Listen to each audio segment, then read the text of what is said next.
Halo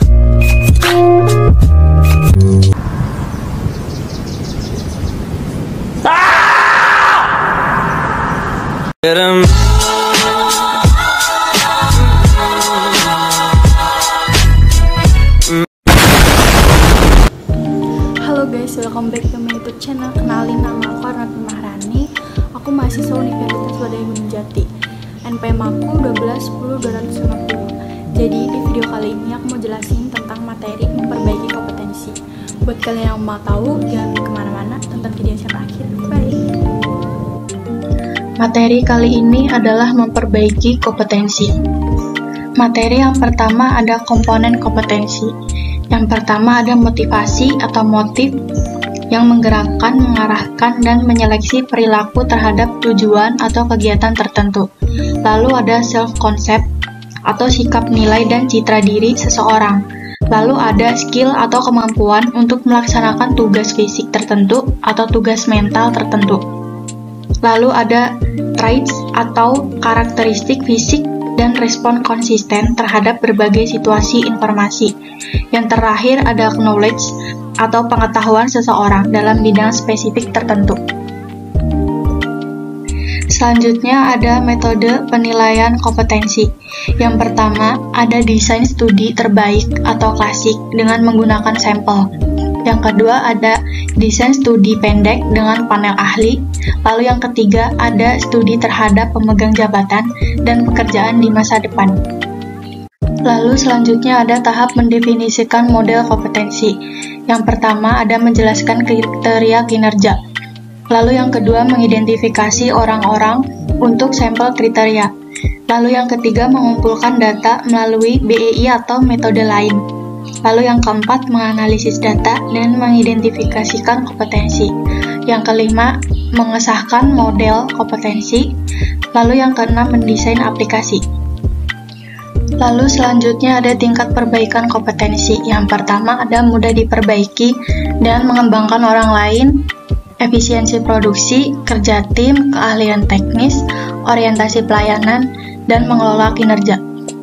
Lalu ada agak sulit diperbaiki atau orientasi hasil, kualitas keputusan, pengaruh, penyelesaian konflik, pemikiran analisis kecerdasan organisasional.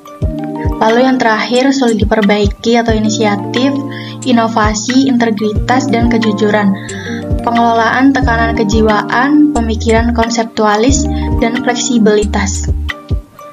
Selanjutnya ada perbedaan kompetensi dan konsep lain.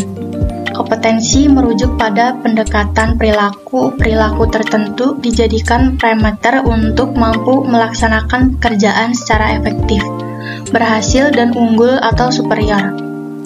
Komponen kompetensi. Komponen kompetensi terdiri dari dorongan, sifat, citra diri, peran sosial, dan kemampuan. Lalu pemahaman kompetensi. Dalam hal pemahaman kompetensi, perlu dijelaskan pengertian tentang pengetahuan, keterampilan, kemampuan, dan bakat untuk mengetahui sejauh mana perbedaan atau kesamaan dari konsep tersebut. Lalu ada pengetahuan seseorang. Pengetahuan yang dimiliki seseorang bisa dikategorikan ke dalam dua jenis, yaitu pengetahuan yang didasari dan pengetahuan yang tidak dapat didasari. Lalu yang terakhir ada keterampilan perilaku. Keterampilan perilaku yang terkait tugas bisa dikuasai melalui latihan dan bantuan orang lain. Perilaku merupakan fungsi dari faktor kepribadian individu dan faktor lingkungan. Sikap dibentuk dari kombinasi pengalaman, kondisi sosial atau lingkungan, dan kepribadian. Slide selanjutnya ada perlunya kompetensi diperbaiki. Yang pertama, meningkatkan produktivitas. Dengan menentukan kompetensi, setiap role, perusahaan, dan karyawan sama-sama bisa meningkatkan produktivitasnya. Lalu memperbaiki efektivitas kerja. Jika karyawan tidak memiliki kompetensi yang sangat penting dalam suatu posisi, besar kemungkinan ia akan menemukan kesulitan menyelesaikan pekerjaan dengan baik. Dengan adanya peningkatan kompetensi, kamu bisa bekerja dengan efektif karena sudah menguasai kemampuan yang diperlukan.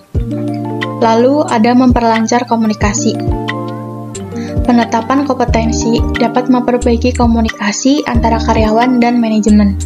Keadaan akan berbeda jika kompetensi tiap posisi kurang jelas. Karyawan dan manajemen pasti akan kesulitan karena ada banyak hal yang timpang tindih. Lalu yang terakhir ada dimensi kompetensi. Yang pertama ada keterampilan menjalankan tugas atau task skills, yaitu keterampilan untuk melaksanakan tugas-tugas rutin sesuai dengan standar di tempat kerja. Lalu ada keterampilan mengelola tugas atau task management skill, yaitu keterampilan untuk mengelola serangkaian tugas yang berbeda yang muncul di dalam pekerjaan. Lalu ada keterampilan mengambil tindakan atau kontingensi management skill, yaitu keterampilan mengambil tindakan yang tepat dan cepat bila timbul suatu masalah di dalam pekerjaan. Lalu ada keterampilan bekerja sama atau job role environment skills, yaitu keterampilan untuk bekerja sama serta memelihara kenyamanan lingkungan kerja.